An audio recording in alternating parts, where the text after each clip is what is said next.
예, 우리 성경 공부의 주제는 기도입니다. 그래서 기도에 대해서 우리 함께 나누고 있는데요. 기도에 대해서 예수님께서 교훈해 주신 말씀이 있습니다. 마태복음 6장 5절에 있는 말씀인데요.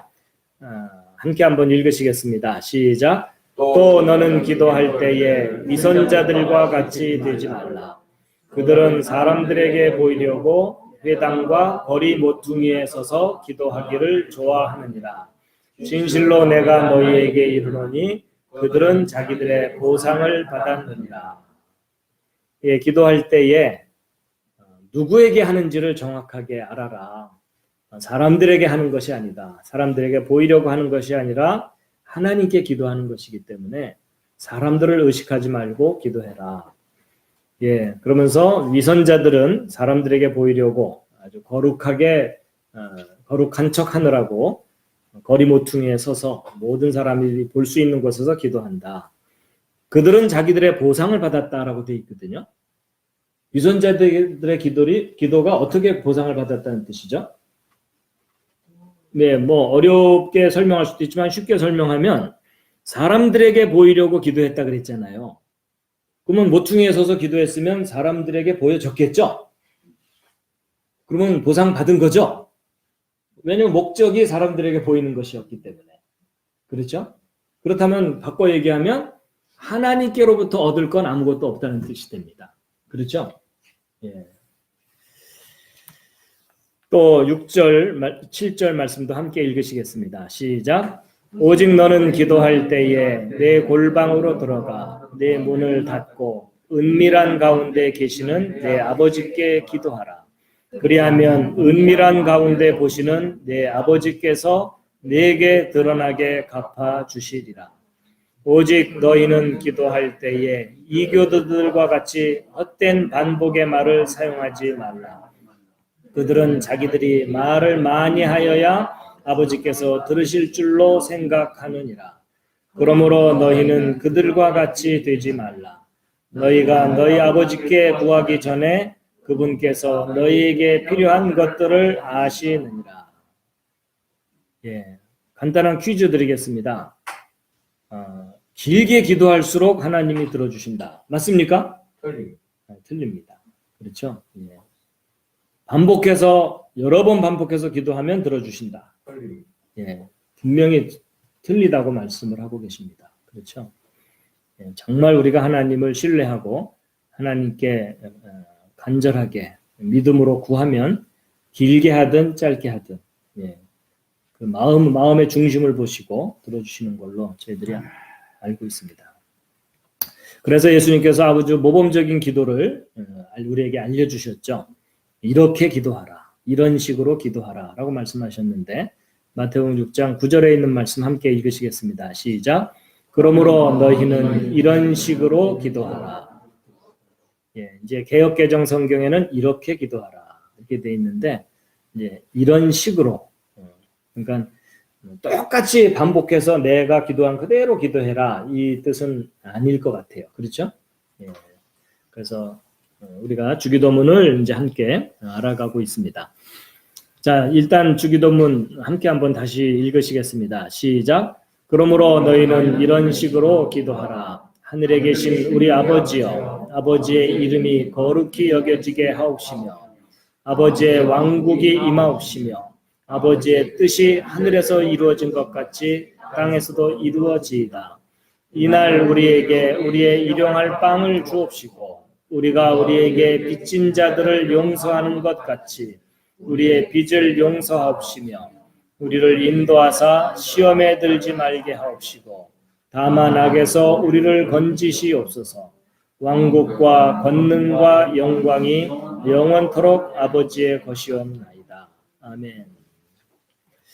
예, 이제 지난 시간에 했던 내용을 잠깐 우리가 빠르게 복습을 하고 그리고 이제 오늘 새로운 내용을 나눌 텐데요. 이제 기도라는 단어를 원문에서 찾아보면 프로스 의헤라고 하는 헬라어 원문 단어를 찾아볼 수 있는데 그냥 우리가 아는 대로 하나님께 기도한다라는 의미를 갖고 있습니다.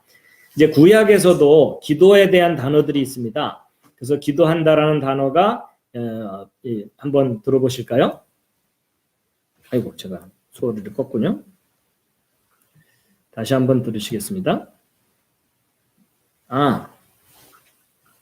Battery 20%. 예. 제가 스피커를 안 켜놔가지고. Palal. 예, 팔렐이라는 단어인데, 이게, 중간에 있다라는 그런 단어입니다. 이게 무슨 말이냐면, 남을 위한 중보기도에 대한 단어입니다. 어떤 사람의 간절함을 하나님께 아뢰는 그런 기도의 단어입니다. 그리고 이제 또 다른 단어가 아세르라는 단어인데 이제 남들의 소원뿐만 아니라 자기의 소원도 하나님께 아뢰을 때 사용하는 단어입니다. 어쨌든 자기가 원하는 바를 그걸 해결해 줄 수 있는 분에게 청하는 것, 그게 이제 기도라고 할 수가 있겠습니다. 그래서 이제 제가 지난주에 그 주기도문의 전체 구조를 좀 설명을 해드렸었죠. 크게 두 가지였습니다. 잘 보면은 앞부분에 아버지에 관한 내용이 있고요. 뒷부분에는 우리의 필요에 관한 내용이 있습니다. 그래가지고 아버지는 하나님 아버지는 하늘에 계시고 우리는 땅에 있는데 우리의 소원을 간구하기 전에 먼저 하나님이 원하시는 것을 먼저 말하는 그런 구조로 되어 있습니다.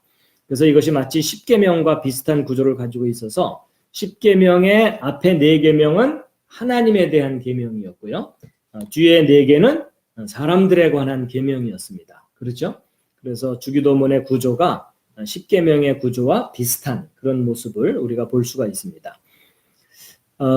그리고 기도의 가장 기본이 되는 것이 마태복음 6장 33절에 예수님께서 가르쳐 주신 것인데 함께 한번 읽으시겠습니다. 시작. 오직 너희는 첫째로 하나님의 왕국과 그분의 의를 구하라.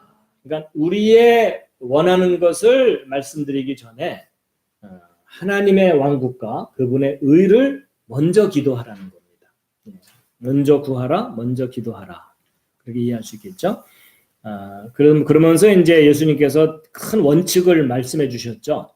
함께 한번 마태복음 7장 12절에 있는 말씀 읽으시겠습니다. 시작.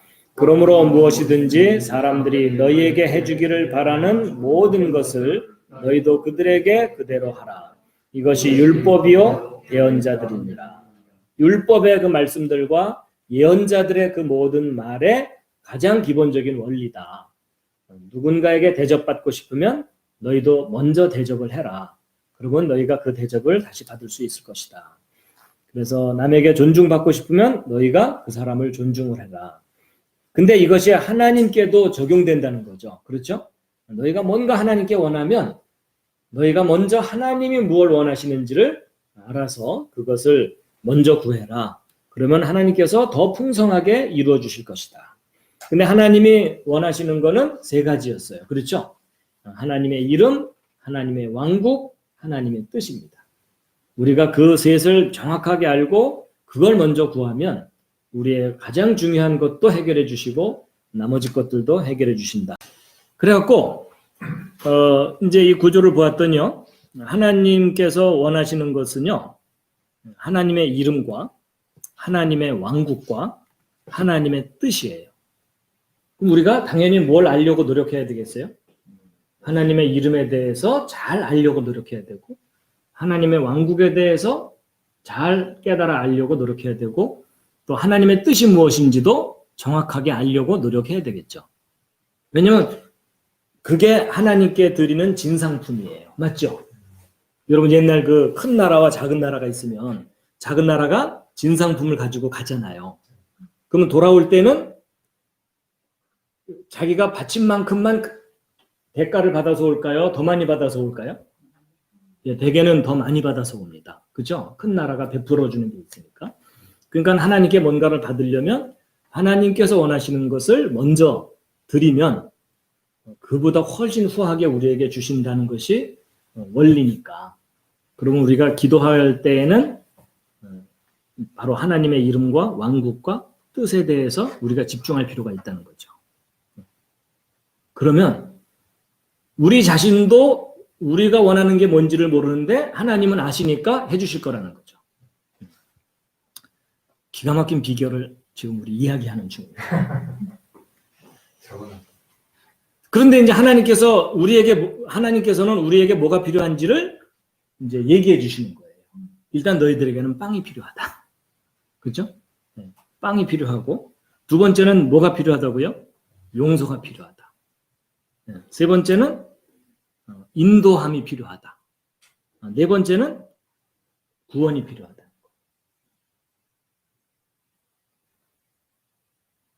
그런데 여러분, 이 빚진 것을 용서해 달라는 얘기는 빚을 갚아 달라는 얘기거든요. 해결해 달라는 거잖아요. 근데 여러분, 우리 사람들의 인생의 가장 큰 빚이 뭐죠? 죄입니다. 그렇죠? 예. 죄의 싹슨, 죄의 대가는 사망이잖아요. 그렇죠?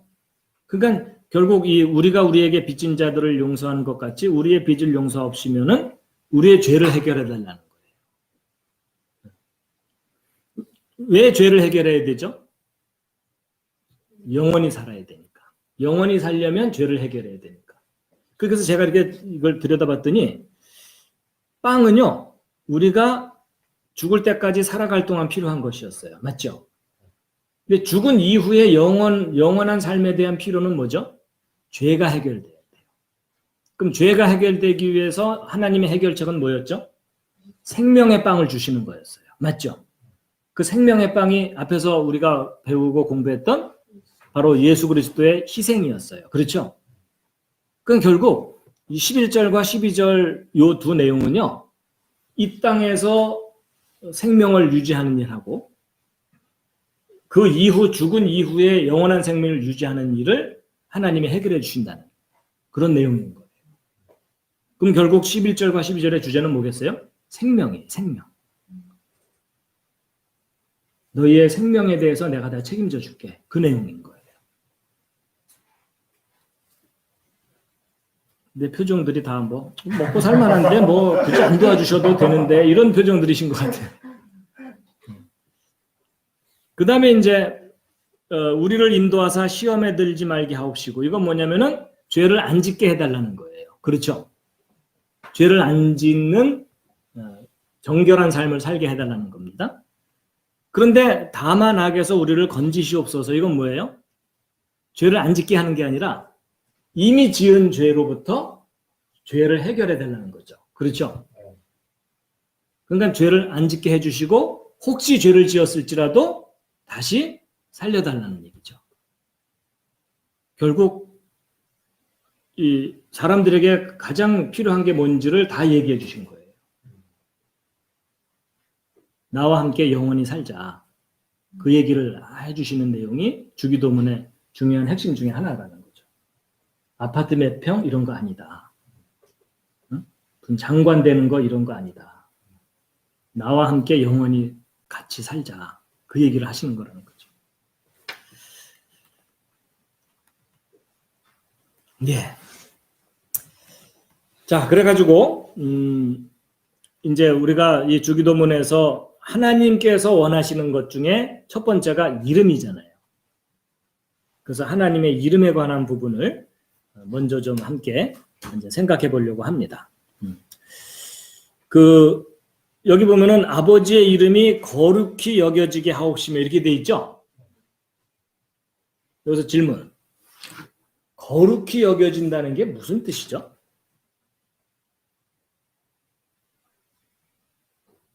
아버지가 찾아주시는 아이입니다.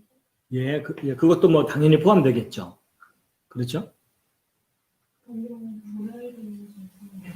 일단 거룩하다는 단어의 그 가장 밑바탕의 뜻은 뭐죠? 구별된다는 거예요. 그렇죠? 그러면 무엇하고 구별되는 거죠? 다른 이름들과 구별되는 거죠. 그렇죠? 그러면 왜 구별돼야 되는지도 좀 살펴볼 필요가 있겠죠? 예, 그래서 이제 먼저 그 하나님의 이름에 관한 공부를 해야만 이 문제는 풀려요. 자, 여러분과 제가 하나님을 믿는다는 표현을 하잖아요. 근데 하나님이라는 표현은 한 분이신 절대자라는 뜻의 대명사 같은 표현이에요. 맞죠? 하나님의 본명이 아니에요. 그래서 이 하나님이라고 번역되는 성경의 원문 히브리어 단어는 엘로힘입니다. 그렇죠? 근데 이 엘로힘은 엘이라는 말이 신이란 뜻이고, 그 다음에 이제 힘 그럴 때 뒤에는 이제 복수 형태거든요. 그래서 이게 하나님이 세 분이시기 때문에 그렇게 표현했다는 주장도 있고, 아니면 이제 신학적인 해석으로 장엄함을 나타내는 복수 형이다. 뭐 이렇게 표현하기도 해요. 그래서 어쨌거나 전능자라는 뜻을 담고 있는 표현이 엘로힘입니다. 그 다음에 이제 킹 제임스 버전 번역에서 주라고 번역된 단어는 영어로는 로드라고 표현되어 있는데 히브리어 원문을 보면은 야훼라는 단어로 되어 있어요. 그렇죠? 근데 요 야훼, 물론 정확한 발음은 아무도 몰라요. 그렇지만 보통 우리가 통칭하고 있는 야훼라는 하나님의 야훼라는 표현은 하나님의 본명으로 우리가 보통은 알고 있어요. 그렇죠? 그렇다면 하나님의 이름은 바로 야훼라고 본다면 그 야훼라는 이름 속에 담긴 뜻을 우리가 좀 알아볼 필요가 있는데 이사야서 52장 6절에 있는 말씀입니다. 함께 읽으시겠습니다. 시작. 그러므로 내 백성이 내 이름을 알리로다. 그러므로 그날에는 그들이 말을 하는 자가 나인 줄을 알리니 보라 그것이 곧 나니라. 하나님이 하나님의 백성들, 하나님의 자녀들이 무엇을 알리로다? 내 이름을 알리로다. 그럼 여러분과 제가 하나님의 자녀이고 하나님의 백성이라면 당연히 뭘 알아야 돼요? 하나님의 이름을 알아야 돼요. 그렇죠? 그래서 이제 우리가 이제 이름을 좀 알려고 하는데요. 그 이름을 알기 위해서 제가 자료를 좀 준비해 놓은 것을 좀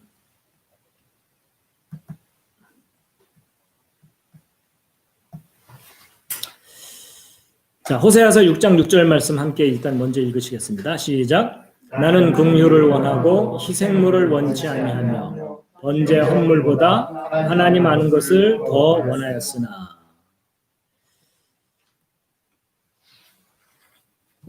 자, 요한복음 17장 3절에 있는 말씀 함께 읽으시겠습니다. 시작. 영생은 이것이니 곧 그들이 유일하신 참 하나님인 아버지와 아버지께서 보내신 자 예수 그리스도를 아는 것이니이다. 이렇게 되어 있는데 가장 기초적인 것부터 좀 정리를 해보면요. 그럼 우리가 보통 예수 그리스도라는 표현을 많이 하잖아요. 예, 그런데 자, 다 함께 읽으시겠습니다. 이게 뭘까요? 예, 비슷하게 맞추신 분이 계십니다. 원문 발음을 한번 들어보시겠습니다. Christos. 좀 Christos. 다시. Christos. Christos. 우리가 그냥 그리스도라고 보통 했는데 크리스타스 이러죠. 예, 이게 이제 원어 발음입니다. 예, 그리스도라는 말의 원어 발음이에요. 크리스타스. 예, 좀 낯설죠? 예, 그렇지만 원어 발음이 이렇습니다.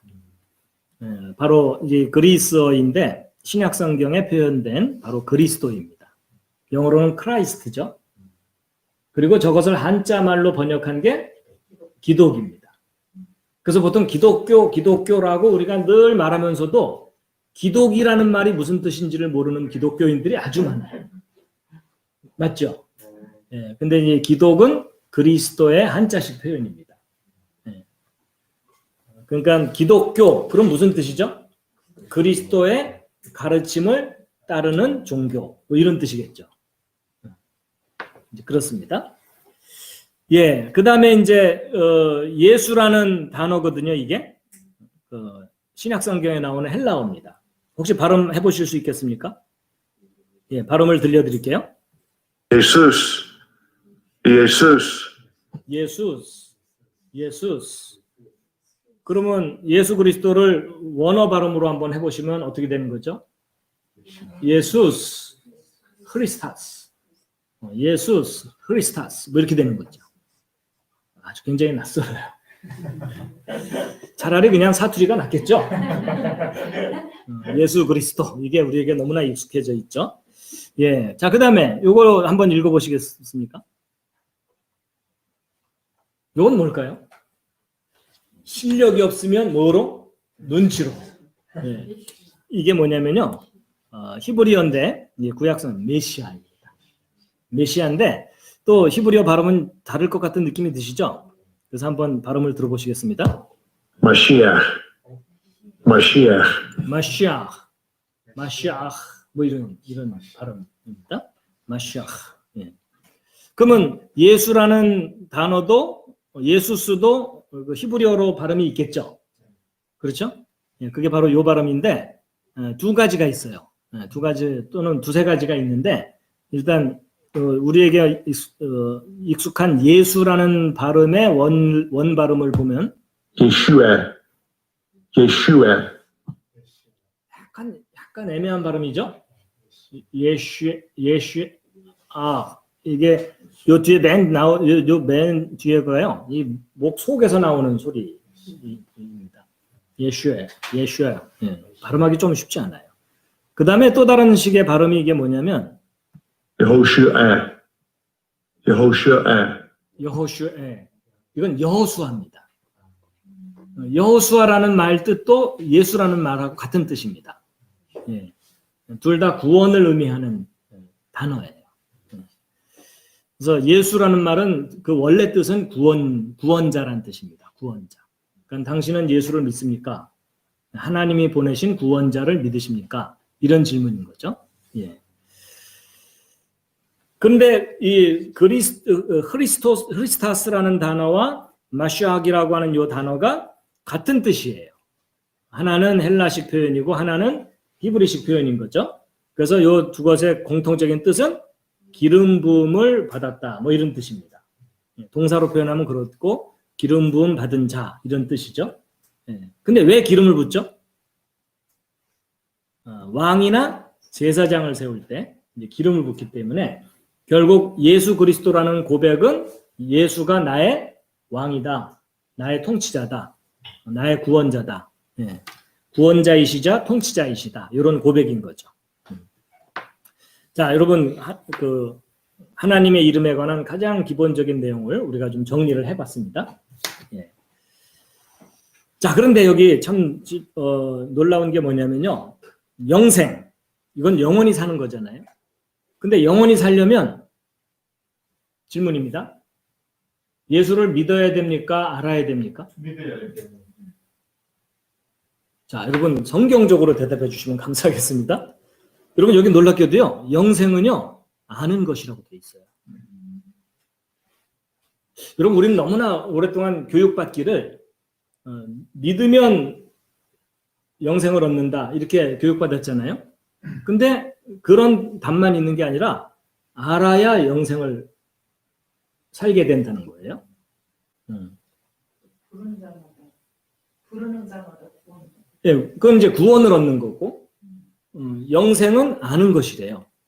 어쨌든 여기에 먼저 우리가 집중을 해보겠습니다. 알아야 된대요.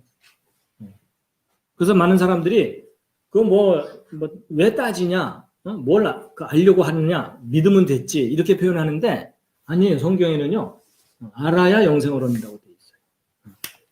근데 뭘 알아야 되느냐? 두 분을 알아야 된대. 두 분. 한 분은 누구죠? 유일하신 참 하나님인 아버지와 두 번째는 누구죠? 그분의 아들인 예수 그리스도를 아는 것이 영생하는 길이라는 거예요. 예. 그러면 이제 우리가 영생을 얻으려면 아버지와 아들을 알아야 되기 때문에 근데 여러분 누군가를 알려면 이름부터 알아야 돼요. 그렇죠? 예. 그래서 이제 하나님의 이름에 대해서 우리가 이제 알아봐야 되는데 하나님께서 하나님의 본명을 사람에게 알려주신 경우가 있었어요. 이게 누구에게 알려주셨냐면 모세에게.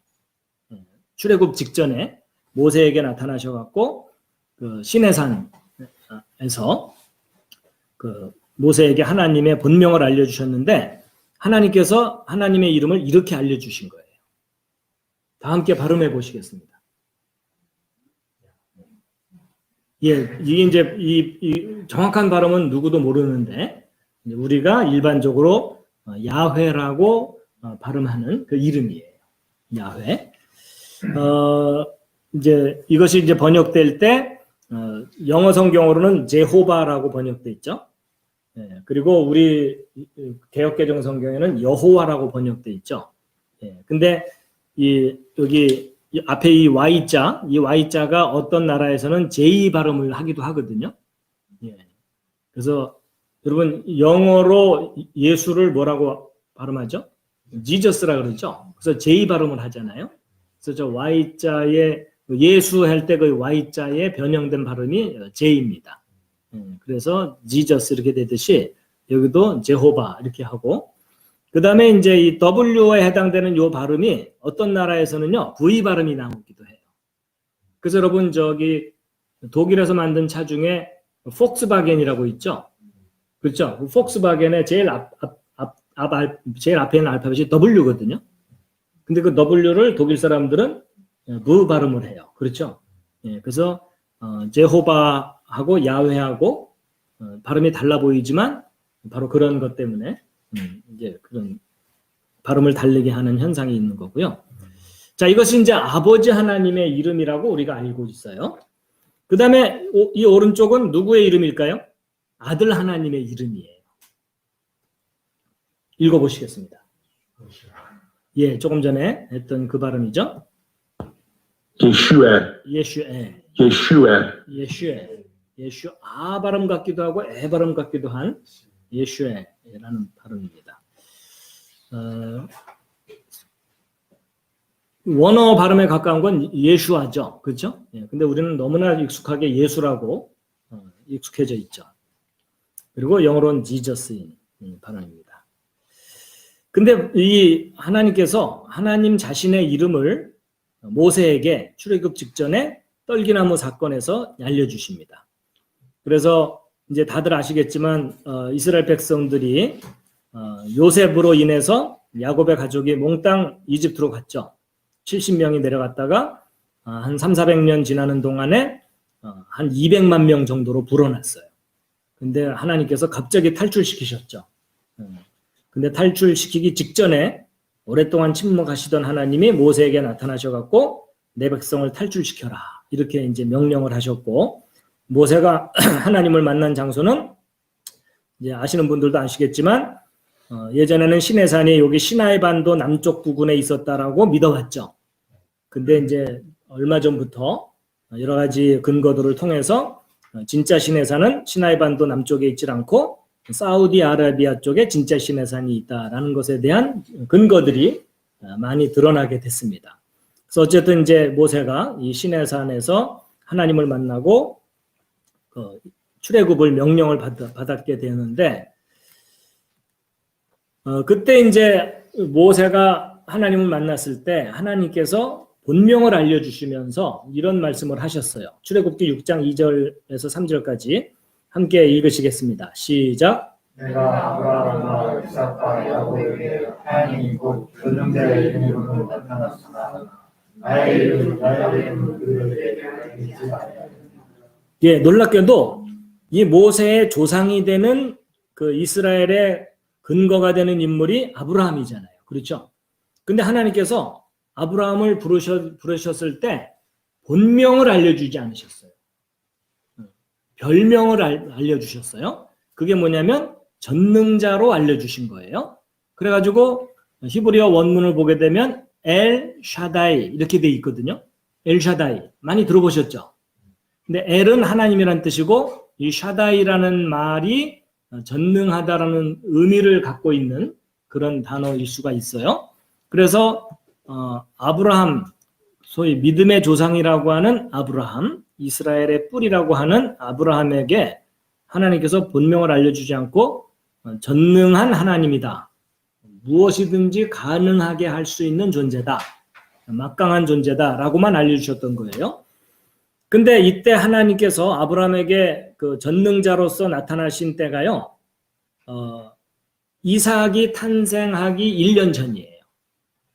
그럼 아브라함이 몇 살 때죠? 99세 때입니다. 그때에 이제 하나님이 전능자로서의 그 별명을 알려주셨고, 그로부터 정확하게 490년이 지났을 때가 이제 모세가 떨기나무 앞에 있을 때거든요.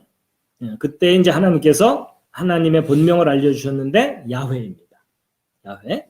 그러면 엘샤다이가 전능자라는 뜻을 갖고 있다면 야훼라는 이름도 무슨 뜻이 있겠죠?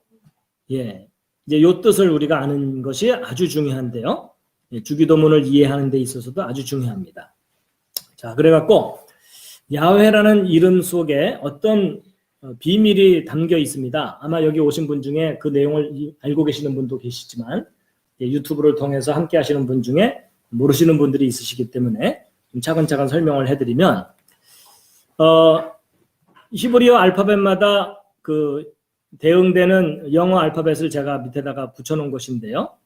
Y, H, W, H. 히브리어는 오른쪽에서 왼쪽으로 읽어나갑니다. 그래서 그냥 이대로 한번 발음해 보실래요?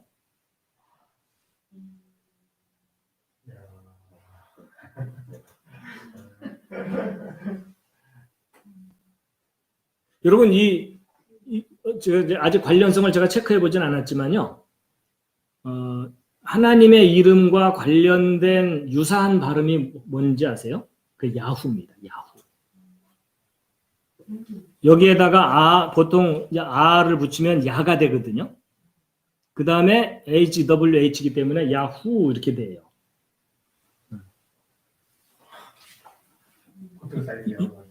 포털 사이트 야후. 그래서 그 야후라는 이름을 붙인 유래를 제가 좀 찾아보고 싶어요. 혹시 근거가 연결된 건지 아니면 우연히 그냥 비슷한 건지. 근데 하나님의 이름에 대한 정확한 발음은 아무도 모르기 때문에 이건 참고 삼아 제가 잠깐 말씀드린 거고요. 어쨌든 그렇기 때문에 이 상태로는 발음하기가 어려우니까 거기에 A자와 E자를 덧붙여서 야훼라고 발음한다고 알려져 있죠. 그런데 하나님의 이름에는요 4개의 알파벳으로 구성되어 있거든요. 근데 참 흥미로운 것은 뭐냐면 히브리어 알파벳이 기본 알파벳이 모두 22개거든요. 근데 각 알파벳들이 어떤 상형 문자적인 속성이 있어요.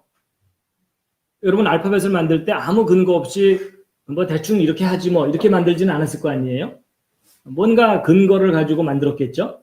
그래가지고 히브리어 알파벳의 그 의미를 이렇게 써놓은 표거든요. 이게 그렇게 보면은 4개의 알파벳 중에 이 2개의 알파벳이 같은 알파벳이죠. 그래서 이 두 번째와 네 번째 알파벳이 이제 해라고 발음되는 알파벳인데 그 알파벳의 기본적인 뜻이 있습니다.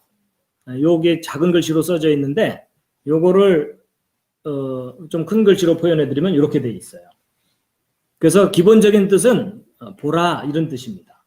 본다는 뜻이고요. 그 다음에 영어로 look 이란 뜻이고 윈도우라는 뜻도 있고요. 창문. 그 다음에 reveal 나타내다, 드러내다 이런 뜻도 있고 breath라는 것은 숨쉰다 이런 뜻이 있어요. 근데 이 단어들이 서로 아무 관련성이 없어 보이기도 하는데 서로 관련성이 있어요. 이렇게 설명하면 좀 이해가 쉬우실 거예요. 이스라엘 백성들은 유목민입니다. 기본적으로. 맞죠? 그러니까 들에 나가서 텐트를 치고 살아요. 광야에서 또는 들에 나가서. 근데 텐트를 치고 나면 예를 들어 텐트가 이렇게 있을 때 텐트가 닫혀 있다가 바깥에서 무슨 인기척이 나면 텐트 위를 싹 내리면은 바깥이 보이겠죠. 그래서 본다는 뜻이 있는 거예요. 그 다음에 요걸 쫙 내리면 창문이 열리는 것처럼 되겠죠. 그래서 창문이란 뜻도 있고 그 다음에 요걸 쫙 내리면 안에서 바깥도 보이지만 바깥에서도 안을 들여다볼 수가 있죠. 그럼 내부가 드러나겠죠. 그래서 reveal, 드러나다 이런 뜻이 있는 거예요. 예, 그 다음에 이게 닫혀 있다가 이걸 내리면은 공기가 통하겠죠. 그러니까 숨 쉰다는 뜻도 있는 거예요. 대략 이해가 되시죠? 예, 그런 거고요. 그지만 어쨌든 이제 바깥에서 소리가 나니까 이걸 내려서 바깥을 본다. 이게 기본적인 뜻이라고 보고 있고요. 그 다음에 이제 첫 번째 알파벳. 이것은 유드라고 하는 알파벳인데 여기 10번째 알파벳입니다. 근데 이 10번째 알파벳의 뜻을 들여다봤더니 무슨 뜻이냐면은 이게 손이란 뜻이에요. 그럼 앞에 두 개를 합치면 뭘 보라는 겁니까? 손을 보라는 거예요.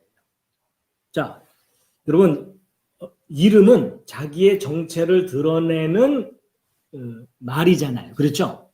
그러니까 하나님께서 모세에게 하나님의 정체를 드러내시면서 나를 알려면 손을 보라는 거예요.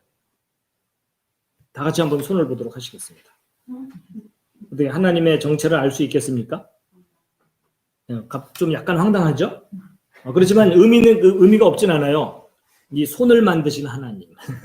뭐 이렇게 해석할 수도 있으니까. 자, 그런데 요 세 번째 알파벳인 와우.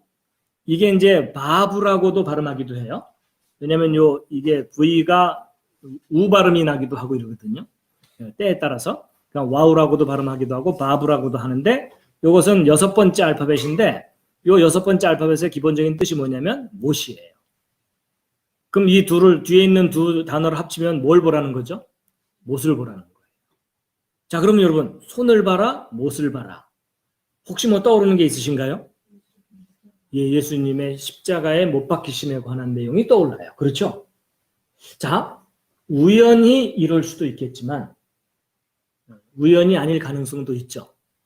그럼 결국 너희가 나를 알려면 손을 보고 못을 봐라. 이런 의미이니까 누구를 보면 하나님을 알 수 있다는 거예요? 예수 그리스도를 보면 하나님을 알 수 있다는 거죠. 그래서 하나님이 누구신지를 가장 선명하게 드러낸 분이 누구죠? 예수 그리스도이신 거죠. 그래서 놀랍게도 아버지 하나님의 이름 속에 누가 담겨 있는 거예요? 예수 그리스도가 담겨 있는 거예요. 암시되어 있다고 표현할 수도 있고 계시되었다고 표현할 수 있고 예언되어 있다고 표현할 수도 있겠죠. 그 십자가 사건이. 근데 놀랍게도 하나님이 그 이름을 알려주신 때가 출애굽 직전이에요. 그렇죠? 출애굽 사건, 특히 홍해를 건넌 사건은 주제가 뭐죠? 구원입니다. 그러니까 구원자로서 하나님이 자신의 정체를 드러내신 사건이 모세에게 이름을 알려주신 사건인 거예요. 근데 그 이름 속에는 먼 훗날 온 세상을 구원할 예수님의 십자가 사건이 담겨 있어요. 그렇죠? 그럼 예수님의 십자가 사건과 홍해를 건너간 사건은 똑같은 주제이죠. 뭐죠? 죄와 사망으로부터 사람들을 구원시키는 일인 거죠. 결국 놀랍게도 야훼라는 이름 속에 예수 그리스도가 담겨 있는 겁니다. 근데 그 예수라는 이름의 뜻은 뭐죠? 그게 예수라는 이름의 근거가 되는 단어가 구원이라는 단어입니다. 그래서 결국 예수라는 이름의 뜻은 구원이라는 뜻입니다. 근데 야훼 하나님의 이름 속에도 구원이라는 뜻이 담겨 있는 거예요.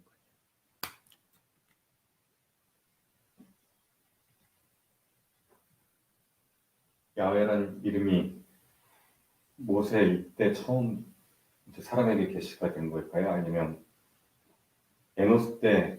그렇죠. 이게 아담 시대 때에 아담, 셋, 에노스, 게난 이렇게 내려가거든요. 근데 에노스에 관해서 뭐라고 표현되냐면 그때 비로소 사람들이 여호와의 이름을 불렀다라고 돼 있어서 야훼라는 이름이 그때에 불렸을 가능성이 있죠. 그렇죠? 그러니까 모세 때 처음으로 하나님이 이름을 밝히신 것은 아닐 가능성이 있어요. 그렇지만 이제 아담 시대 때에도 하나님이 어떤 경로를 통해서든지 하나님의 이름을 알려주셨는데 이제 시간이 흘러가면서 사람들이 잊어버린 거죠. 그래서 아브라함을 택했을 때도 이름을 알려주시 않다가 이제 모세 때에 이름을 다시 알려주었을 가능성이 높죠. 근데 이제 그 이름의 구체적인 의미를 그 이름 속에 담아두셨다는 겁니다. 자, 그런데 예수님이 십자가에 달리셨을 때 그 이름표가 붙었습니다. 명패라고 하죠. 예, 이 처형당한 존재가 누군지를 밝히는 게 이름표잖아요. 근데 그 이름표의 그 이름을 누가 기록했냐면 빌라도가 기록합니다. 그렇죠? 빌라도가 명패를 써서 십자가 위에 붙였다고 요한복음 19장 19절에 나오죠. 함께 한번 읽으시겠습니다. 시작. 빌라도가 명패를 써서 십자가 위에 붙였는데 거기에 그런 유대인들과 나사렛 그리스도와 그것은 히브리어와 그리스어와 라틴어로 기록되었다. 예, 이 명패에 그 세 가지 언어로 기록되어 있는데 그것이 히브리어와 그리스어와 라틴어입니다. 그 이유는 처형된 대상이 유대인이기 때문에 예수님이 히브리인이기 때문에 히브리인들이 알아볼 수 있도록 히브리어로 썼고 또 그때 당시 공식 언어가 그리스어였기 때문에 그리스어를 썼고 또 그때 당시 지배자가 로마 사람들이었기 때문에 라틴어로 쓴 거죠. 그래서 예수님의 그 정체를 나타내는 그 명패를 이제 빌라도가 기록을 했는데 이게 바로 이제 그 히브리어로 기록된 내용입니다. 그래서 첫 번째 단어가 예슈아라는 단어인데 예수라는 뜻이고요. 그 다음에 두 번째 단어가 하 나자레이 이렇게 되어 있는데 나사렛 출신 예수다 이런 뜻이고요. 그 다음에 이제 세 번째 단어는 멜렉이라는 단어인데 이 멜렉이라는 단어가 왕입니다. 그리고 이제 요 멜렉이라는 단어 앞에 요 꼬부라진 요 단어 여섯 번째 알파벳이 뜻이 영어로 따지면 and 그리고입니다. 그리고 그 다음에 이제 예후딤이라는 단어가 유대인이란 뜻이고 요 앞에 붙어 있는 요 하라는 요 단어는 영어로 따지면 정관사 더입니다. 더. 그래가지고 나사렛 출신 예수인데 유대인들의 왕이다 이런 뜻이에요. 그런데 참 특이하게도 이 네 개의 단어의 첫 번째 알파벳이 있죠. 이 첫 번째 알파벳 네 개를 모으면 무슨 단어가 될까요? 야훼라는 단어가 됩니다. 놀랍게도 예수님 사건 있기 2000년 전쯤에 2000년이 아니죠. 1490년 전에 하나님이 모세에게 나타나셔서 알려주신 그 이름이 예수님의 명패에 숨겨져 있는 거예요.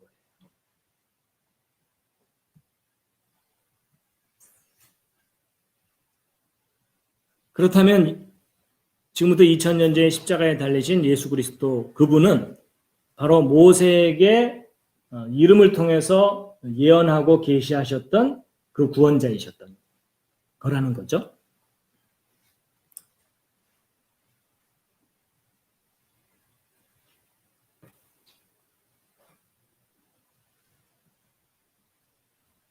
그래서 하나님께서 모세에게 나타나셔서 이름을 알려주시고 그 이름 속에 담겨 있는 예언과 언약을 성취하신 사건이 예수 그리스도의 십자가 사건이라는 겁니다.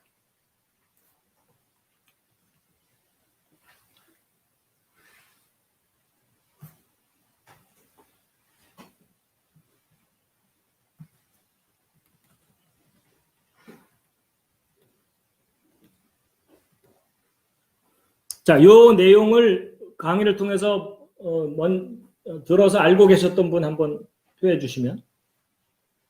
많이 계시네요. 예, 오늘 처음 들으시는 분. 예, 두 분 계시고요. 예, 대부분은 이미 예습을 하고 오셨군요. 예. 그렇지만 아주 중요한 부분입니다. 예. 오늘 처음 들으셨군요. 얼핏은 들으셨는데, 예. 많은 강의 중에서 잠깐 들었던 것 같은데 갑자기 지금 자세히 들으면 소름이 쫙. 예. 그래서 하나님께서 아브라함에게 나타나셔서는 본명을 알려주지 않으시고 전능자다. 내가 뭐든지 다 할 수 있다. 이렇게 알려주시기만 했다가 드디어 모세에게 나타나셔갖고 본명을 알려주셨어요. 근데 그 본명 속에 담겨있는 뜻은 구원이었어요. 그렇죠? 내가 이렇게 너희들을 구원할 거다.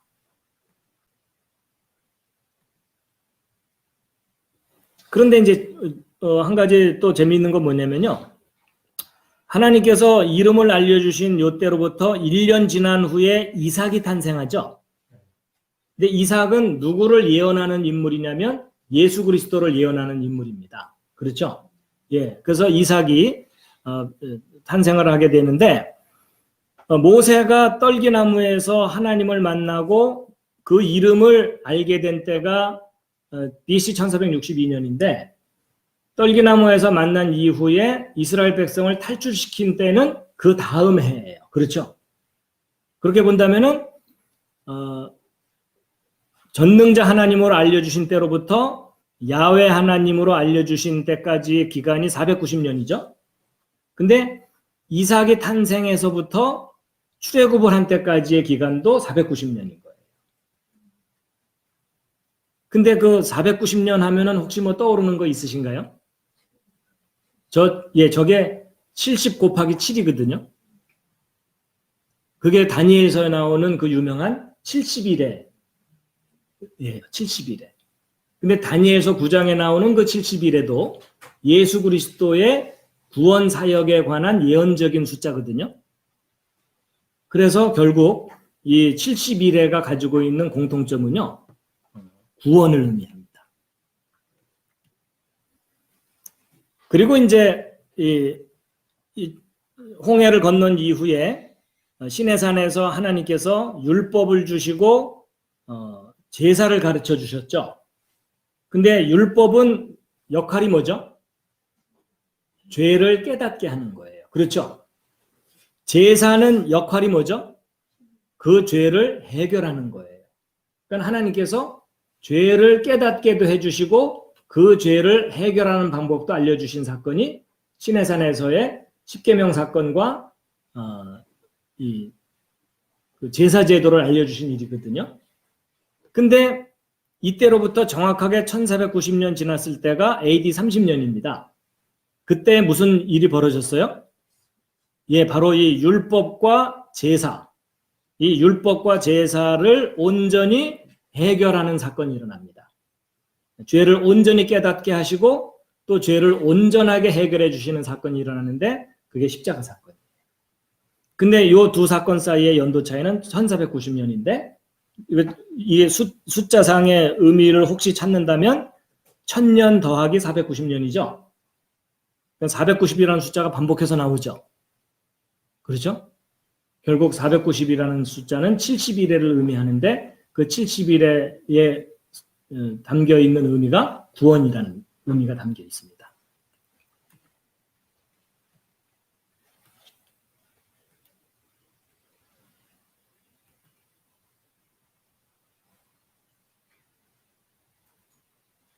자, 이제 아버지 하나님의 이름과 아들 하나님의 이름에 대해서 우리가 이제 분석을 하고 의미를 알아보았어요. 자, 근데 제가 왜 이것을 굳이 이렇게 말씀을 드리냐면요.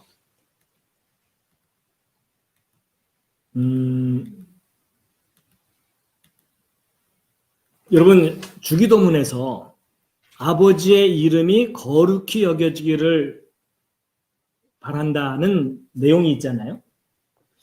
그래서 저희가 이제 거룩히 여겨진다는 게 도대체 무슨 뜻일까? 그래가지고 이 거룩히 여겨진다는 것에 해당되는 헬라어 원문 단어를 찾아보았더니 이런 단어의 발음을 하기아조. 한번 따라해 보시죠. 하기아조. 예, 하기아조인데 하기아조. 근데 일반적으로 번역할 때는 거룩하게 하다, 순수하게 하다, 신성하게 하다 이런 약간 추상적인 의미예요. 그런데 이것을 이 단어를 이제 경우에 따라 다양하게 번역을 할 수 있는데 영어로 표현했을 때 이런 단어들로 번역될 수 있는 그런 단어인데 렌더라는 단어가 있거든요. 근데 그게 되돌리다, 나타내다, 표현하다. 그다음에 acknowledge라는 단어는 인정하다, 응하다 이런 의미가 담겨 있는 단어로 번역될 수 있어요. 근데 그러면 나타내다, 표현하다, 응하다 이런 의미로 번역을 한다면 아버지의 이름이 나타나게 하옵시며 이런 의미죠. 또는 아버지의 이름이 표현되게 하옵시며 이런 의미죠. 그러면 아버지의 이름이 표현되고 나타내지고 또는 어떤 번역은 이루어진다는 표현도 있거든요. 아버지의 이름이 이루어진다는 게 무슨 뜻이겠어요? 아버지의 이름 속에 뭐가 들어있죠? 손을 보라, 못을 보라 이렇게 돼 있죠? 그럼 아버지의 이름 속에 어떤 사건이 예언되어 있는 거예요? 예, 십자가 배속 사건이 예언되어 있잖아요. 그걸 이름 속에다가 예언을 해놓고 예정을 해놓으셨잖아요. 근데 그것이 역사 속에 이루어져야만 되잖아요. 맞죠? 그러니까 아버지의 이름이 거룩히 여겨지게 하옵시며라는 그 표현 속에 숨겨져 있는 뜻이 이름 그대로 역사 속에 실현되기를 원합니다.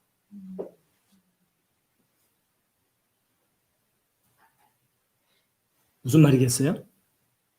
예수 그리스도께서 반드시 십자가에서 죽으셔서 사람들의 죄를 해결해 주심으로 말미암아 모든 사람이 구원받게 되는 일이 이루어지기를 원합니다. 그런 의미가 담겨 있는 그런 표현이 이름이 거룩히 여김을 받으시옵소서. 이런 표현일 수 있다는 거죠.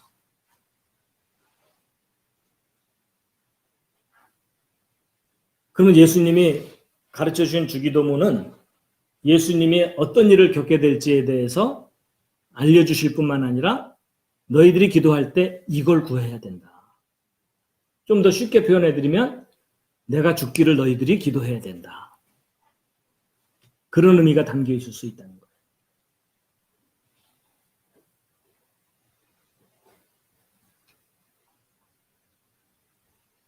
그리고 하기야조라는 이 단어가 큰 뜻의 바치다 이런 의미로도 있어요. 그러면 하나님의 가장 큰 뜻이 뭐죠? 예수 그리스도를 통해서 사람들을 구원하는 일이에요. 맞죠? 그 큰 뜻에 누가 바쳐지는 거예요? 예수 그리스도께서. 그러니까 이름이 거룩히 여겨지게 하옵시며라는 말이 예수님의 죽음에 대해서 기도를 하라는 의미라는 거죠. 왜냐하면 이것은 하나님이 사람들에게 가장 기쁘게 주고 싶은 거거든요.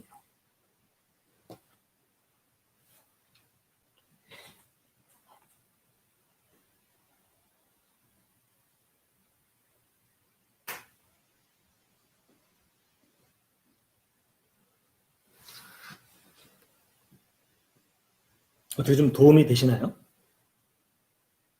별로 표정은 동의가 안 되는 표정이신 것 같아요. 근데 제가 아무리 생각해봐도 거룩하게 여긴다는 게 도대체 무슨 뜻일까? 이게 사실은 느낌이 안 와요. 그렇죠? 그러니까 함부로 부르지 말아야 된다는 뜻인가?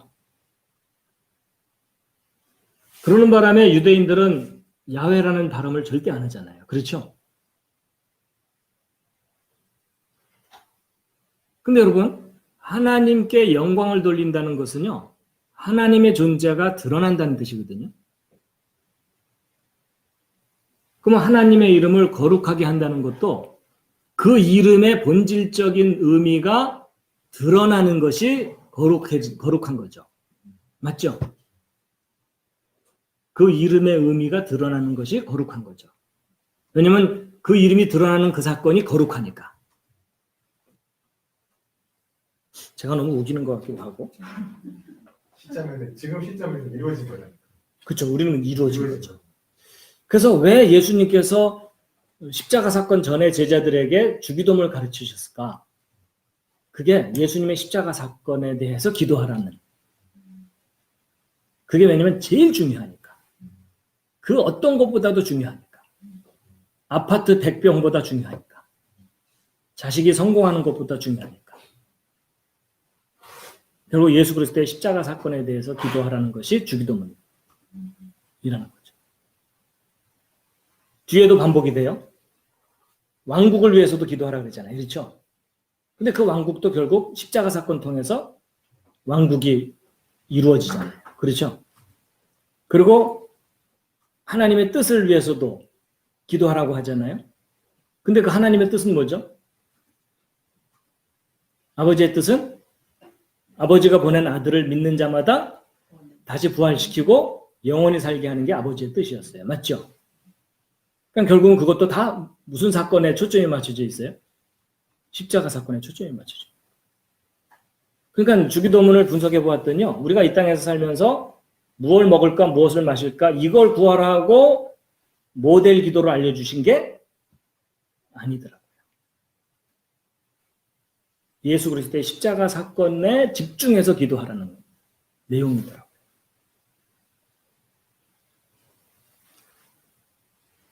그래서 신명기 5장 11절에 보면은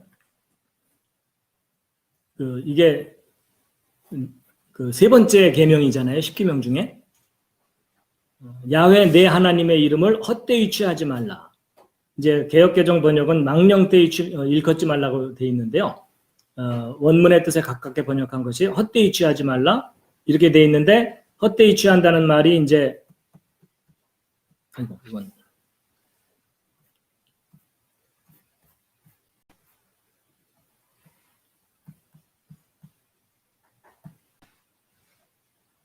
이 헛되이 취한다는 단어에 해당되는 뜻이 뭐냐면 텅 빈, 공허한, 무가치한, 하찮은 일 이런 것에 하나님의 이름을 사용하지 말라는 거예요. 그러니까 하나님의 이름 속에 예수 그리스도의 십자가 사건이 집중되어 있잖아요. 그렇죠? 그러니까 그 가장 귀중한 본질적인 가치의 그 이름을 너희들의 부를 구하거나 또는 명예를 구하거나 이런 그것에 비하면 너무나 가치가 없는 일에 함부로 사용하지 말아라.